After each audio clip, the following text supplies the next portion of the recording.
त्रिदलं त्रिगुणाकारं त्रिनेत्रं च त्रियायुधं त्रिजन्म पापसंहारम्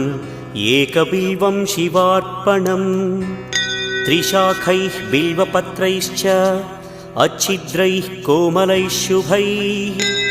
तव पूजां करिष्यामि एकबिल्वं शिवार्पणम् कोटिकन्या महादानं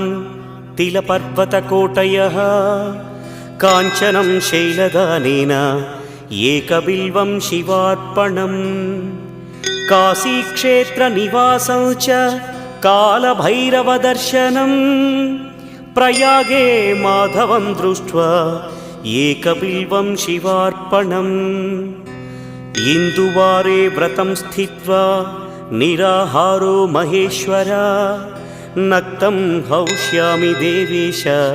एकबिल्वं